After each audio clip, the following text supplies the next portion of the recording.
Saudara, turnamen Inong Aceh Memanah tahun 2020 yang digelar di Banda Aceh berlangsung sukses. Kegiatan 2 hari ini diikuti oleh 178 peserta dari 16 klub panahan. Para peserta yang berasal dari 6 kabupaten kota se-Aceh bersaing ketat dalam merebut piala bergilir di Mujahid Archery.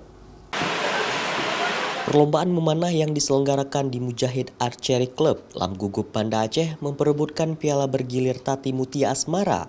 Sedikitnya 178 peserta dari 16 klub panahan ikut serta dalam kegiatan ini. Mereka berasal dari daerah Aceh Besar, Aceh Pidi, Kota Loksmawe, Aceh Tengah, Aceh Barat, dan Banda Aceh.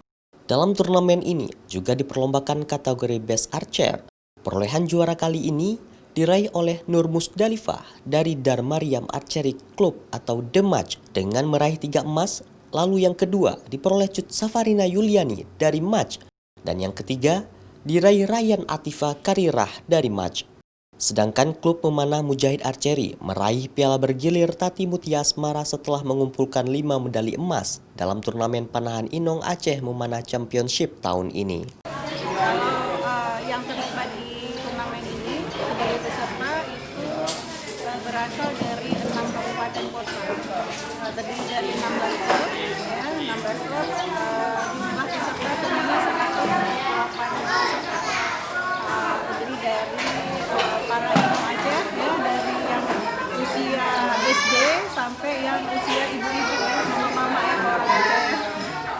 Kemudian ada juga kita selipkan kategori anak-anak putra, karena tingginya minat masyarakat untuk ikut terlibat dalam turnamen ini. Beberapa jenis lomba yang diikuti antara lain pemula putri 10 meter, barebow, putri 15 meter barebow. Lomba Inong Aceh Memanah 2020 ini digelar sebagai upaya untuk mengembangkan prestasi dan mencari bibit pemanah wanita. Selain itu, kegiatan ini diharapkan mampu membentuk pemanah wanita yang berjiwa sportif, terampil, tanggung jawab, dan disiplin tinggi, serta menciptakan dan membina atlet-atlet panahan wanita berbakat di kota Banda Aceh dan Provinsi Aceh. Davi Abdullah, Kompas TV, Banda Aceh.